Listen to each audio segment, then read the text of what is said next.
Now we're going to go back to basics. Now for narrative structure, we're talking about creating your beginning, middle, and end. It's creating your opening that's going to be very intriguing and captivating for the reader, that's going to make them want to actually go on this journey, as opposed to just call it good when they've read the first few pages at a bookstore and are deciding whether they should buy your book or not.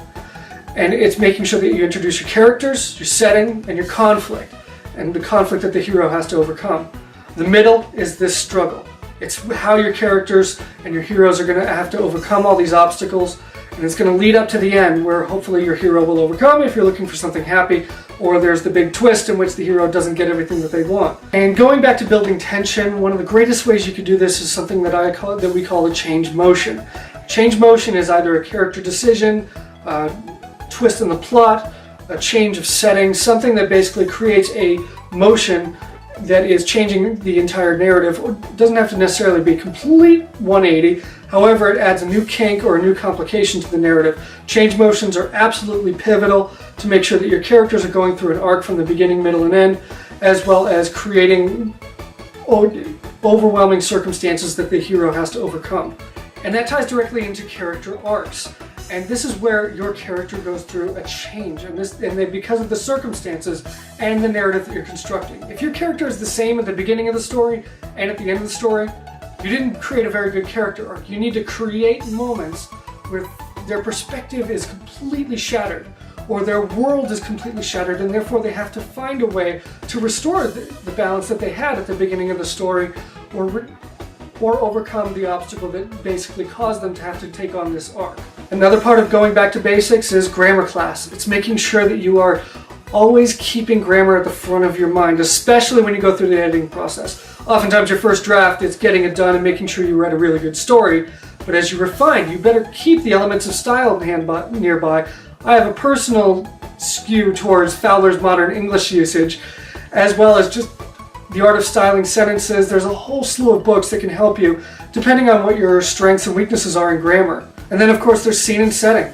And there are so many great books about establishing your scenes, establishing your setting, and making sure that it flows in a very smooth manner, because one of the biggest flaws that some writers do is they show the reaction before they tell you about the action. It's always one of those, he was scared as he saw the ghost come near him. Well, first he needs to see the ghost, then he gets scared. That's not exactly the best example, but it gives you the right idea. You have to make sure that your scene, setting, and your sequences are in a very smooth flowing manner. And if they're not, you need to make sure that there's a reason that exists. And it has to be justified and also very clearly explained to the reader. Because first you have to understand the rules before you can break them. And finally, going back to basics, it's when do you have time?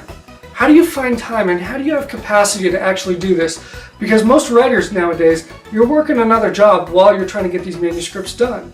Because until you can really become a well-established writer, it still doesn't guarantee that you're going to be able to do that solely. In fact, it's really not that much of a guarantee at all. The odds are that you're going to have to teach, you're going to have to work a second job, you're going to have to be an integrated producer in an ad agency. But the key is, I'm trying to work my way into copywriting, and that's allowing me to always write and to be paid to write. And therefore you're doing what you love, and the money's going to follow, and that way you can support yourself. For me, having 2 dogs, a cat, a 7-month-old baby, and a wife working 9 to 5 at an ad agency, I don't have much time to write. I have to make sure that I focus on my time and make sure it's really well utilized. And oftentimes that's not until the 9 p.m. to midnight time frames. But the key is it's always doing something that you love, so I'm willing to make that sacrifice. That's the key. You just have to make the time, because there's always a reason not to write. The key is, can you find the reason to overcome the obstacles that are in your path? For me, having 2 dogs, a cat, a 7-month-old baby, and a wife working 9 to 5 at an ad agency, I don't have much time to write. I have to make sure that I focus on my time and make sure it's really well utilized. And oftentimes that's not until the 9 p.m. to midnight time frames. But the key is it's always doing something that you love, so I'm willing to make that sacrifice. The key is, can you find the time?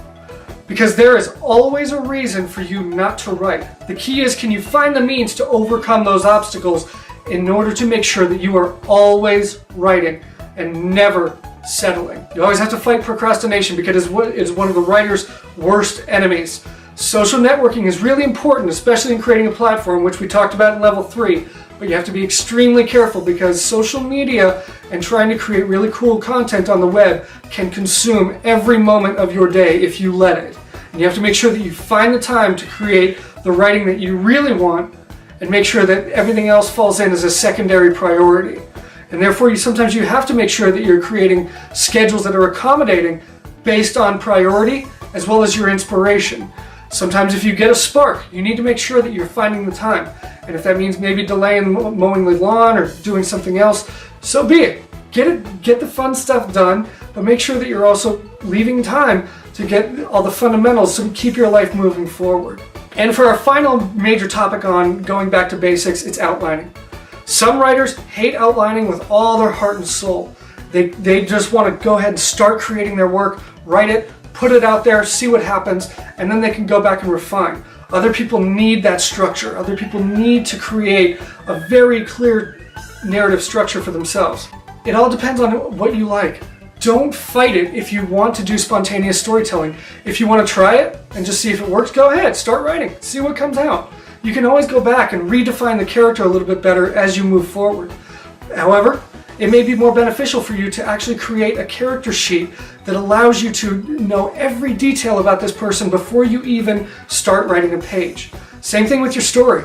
You may want to create index cards that follows point A to point B to point C that's going to finish your narrative. You may want to know exactly what your ending is because some books and some narratives have to build to a certain kind of ending.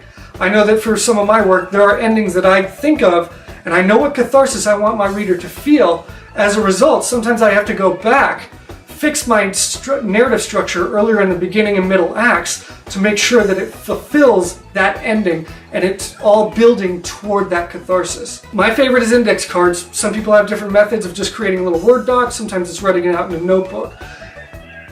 And sometimes it may be creating an entire synopsis. Or you may just start writing a book knowing the major elements of your characters and knowing the big moments, and then all the rest you're going to fill in as you go. And finally, it's also that idea of working to an ending that I spoke about. And it may be one of those things where you build around a character. You may have a character that you know could tell an amazing story, you just don't know where to put that. So build your character, create a backstory for them as to what led them up to the moment that your book starts. And that way you can almost find out what settings might be appropriate for them and what scenarios might be the best to put them in. And simultaneously, what scenarios have they not been in yet? And therefore it can be a new challenge that they're not ready to take on. And that creates incredible tension and forces your character to go through a new arc that they weren't ready for. So that's going back to the basics of writing. Whether you're an established author that's coming back to rebuild the foundation, or if you're a brand new author joining, welcome to the journey. I hope that you're ready to come along. You can always engage in conversation on Twitter. I'm at Thomas A. Fowler. Use the hashtag WritersConquest to send me suggestions, comments, questions, or concerns. As always, go to www.thomasafowler.com to see the latest and greatest. And kick some ass. Be proud of what you do.